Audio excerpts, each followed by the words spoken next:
Guys. Hello friends, நீ நம்ம என்ன டாபிக் பற்றி பேச போகிறோம்? ரீயூனியன்.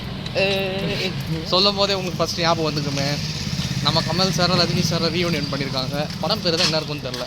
நான் வைக்கிறப்ப ரீயூனியன் அதான் பேர். டீ கோடர்ஸ்லாம் பண்ணானுங்க. என்ன தெரியுமா சொன்னானுங்க, கடைசியாக பேர் போடுவாங்கள்ல ரஜினிகாந்த் கமல்ஹாசன்னு. அதில் வந்து பார்த்தீங்கன்னா கமல்ஹாசன் இப்போ லாஸ்ட் அந்த லாஸ்ட் லெட்டர் ஏஎன் இருக்குல்ல, அதை ஹைலைட் பண்ணி வச்சுருக்காங்க. சரி, ரஜினிகாந்த் வந்து பார்த்தீங்கன்னா எச்சை ஹைலைட் பண்ணியிருக்காங்க. அதை வச்சு என்ன தெரியுமா சொன்னாங்க, லாஸ்ட் லெட்ரு கமல்ஹாசன் வந்து பார்த்தீங்கன்னா ஆன்டகனிஸ்ட்டு, ரஜினிகாந்த் வந்து ஹீரோவா. எப்படி வச்சுருக்காங்க பார்த்து டீ கோடர்ஸு, வேறு லெவலியா.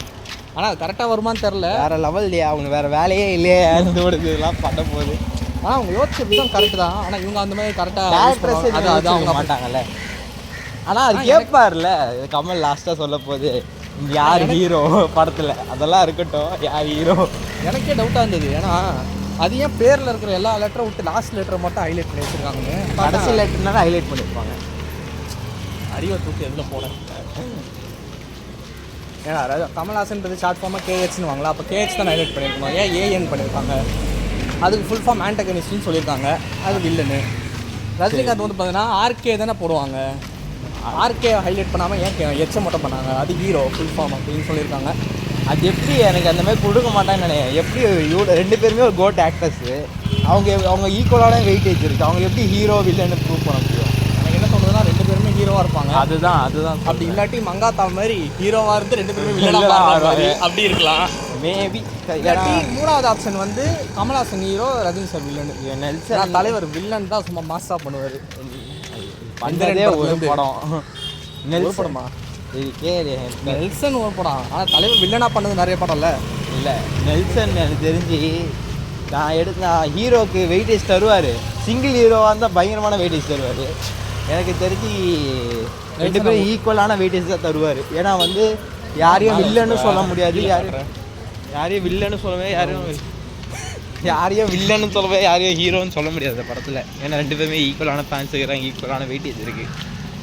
எனக்கு என்ன தோணுதுன்னா ரஜினி சார் வில்லனாக பார்த்தா செம்மையாக இருக்கும். சும்மா ஆக்டிங்லாம் சும்மா பிச்சு உதறுவார். எனக்கு தெரிஞ்சு வில்லனுக்கு என்ன அட்வான்டேஜ்னா அவருக்கு எந்த லிமிட்டும் கிடையாது. நல்லது செஞ்சாலும் பிரச்சனை இல்லை, கெட்டது செஞ்சாலும் பிரச்சனை இல்லை. வில்லனு எதுவுமே செய்யாமல் இருந்தால் ரொம்ப பிரச்சனை. என் தலை இந்தியன் 2ல் வந்து ஏதோ படம் பண்ணாரு. எஸ்ஜே சூர்யா மாதிரி வந்துட்டு வணக்கம் மேடம் அவர் திருப்பி சொல்லி முடிச்சிடும். எப்பேற்பட்ட வில்லையா அவரு. என்ன என் தலையன் போயிட்டு டான்ஸ் எல்லாம் பக்காவாக ஆடுவாப்புல, மயில் இறங்க பாட்டு தண்ணி மேலே டச் ஆடுவோம். இது சம்மந்தம் இல்லை, அது topic out of topic. Continue பண்ணுவோம். எப்போ ரிலீஸ்? அடுத்த வருஷம் தானே. அடுத்த வருஷம் ஜெயிலர் 2 இப்போ தான் முடிக்க போகிறாங்க. தலை எனக்கு இன்னும் தலையில் அந்த பாட்டு ஓடினே இருக்கு. அந்த ரீயூனியன் அந்த அனிருத் போட்டா ஒரு பாட்டு நல்லா தலையில் இன்னும்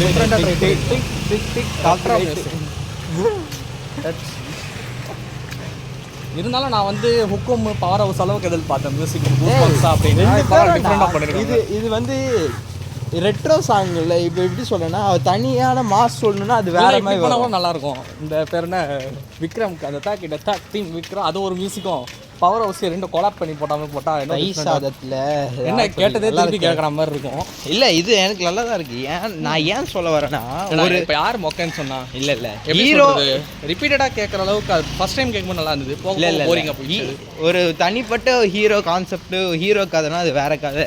ஏன்னா அதுக்குன்னு ஏன்னா ஒரு ஹீரோன்னு ஒருத்தர் வில்லன் கொஞ்சம் அடியால தான் இருப்பான், மாசான பீஜம் போடலாம். ஆனால் ரெண்டு பேருமே ஒரு சாய்ஸ் தான் தோணுது. ஏன்னா வேற ஆப்ஷன் இல்லை. போயிட்டாரு. என்னோட அசம்ஷன் என்னன்னா, மெய்யழகன் இவங்க ரெண்டு பேரும் வச்சு எடுத்துருக்கலாம், நல்லா இருந்திருக்கும். ஆனால் ஆக்ஷன் ஹீரோஸ் அவங்க அந்த அளவுக்கு ரொம்ப ஃபீல் கூட இறங்க மாட்டாங்க. கொஞ்சம் அதாவது ஆக்ஷன் கலந்த ஃபீல் கூட இருந்தால் போவாங்க. அதனால தான் நெல்சன் சூஸ் பண்ணாங்க. ஆக்சுவலாக இந்த கமல் ரஜினி ப்ராஜெக்ட் வந்து பார்த்தீங்கன்னா ஃபஸ்ட்டு லோகேஷ்க்கு தான் போச்சு தெரியுமா. அவர் பண்ணலாம் கேட்டார். அவர் ரொம்ப ஆக்ஷனாக சொன்னாரா? இல்லை சார், ஆல்ரெடி நம்ம நிறைய ஆக்ஷன் பண்ணிட்டோம். ஃபீல் குட் கலந்த ஆக்ஷனாக அண்ணாத்தே பண்ணு வித் ஆக்ஷனோட கொஞ்சம் எல்லாம் கலந்த கமர்ஷியல் என்டர்டைன்மெண்ட் கேட்டிருக்காங்க. அதுக்கு அவர் பண்ண மாட்டார், பண்ணவும் முடியாது. சைடு ரூட் இருக்கா? நெல்சன் கிட்ட போயிருக்காங்க.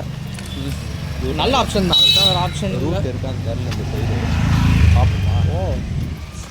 ரூட்டெல்லாம் இருக்குது, அதை தோண்டி வச்சுருக்காங்க. போய் பார்க்கலாம். வீடியோ ஓடின்னு இருக்கு, எதை பற்றி பேசிகிட்டு இருக்கோம். ட்ரிம் பண்ணிக்கிறேன், வேறு எதாவது நல்லா ஒரு. அடுத்து உங்களுக்கு யாராச்சும் வேறு டேரக்டர் உங்களுக்கு தோணுச்சா சொல்லுங்கள். வேறு இப்போ நெல்சனை விட்டு நான் வேறு ஆப்ஷன் என்ன கேட்டிங்கன்னா நான் இவரை சொல்லுவேன், தேசிங் பெரியசாமி. கண்ணும் கண்ணும் கொள்ளையடித்தல் டேரக்டர். அதுவும் இல்லாமல் அவர் தலைவர் ஃபேன் வேறு, பேட்டை மாதிரி நல்ல ஒரு சம்பவம் பண்ணுறதுக்கு வாய்ப்பு இருக்குது. ஆனால் ஆல்ரெடி டிஸ்கஸ் பண்ணியிருக்காங்க, ரஜினி சாருக்கும் பிடிச்சதான். பட்ஜெட் ப்ராப்ளம்னால சந்தோஷ் நாராயணன் இத்தனை பேரை மணி இருக்காங்க. ஆனால் இதுக்கப்புறம் வேறு படம் எடுக்கல. விடாமுயற்சிக்கு அப்புறம் ஆளை காணோம். இப்படி விடாமுயற்சிக்கு அப்புறம் ஆளை காணோம். ஸோ அவர் மேலே நம்பிக்கை போயிருக்கோம். மற்ற ஆதிக் ரவிச்சந்தர் தம்பி என்ன ஆக்டர் போதும், ஆல்ரெடி ரீல்ஸ் பார்த்தது போதும்.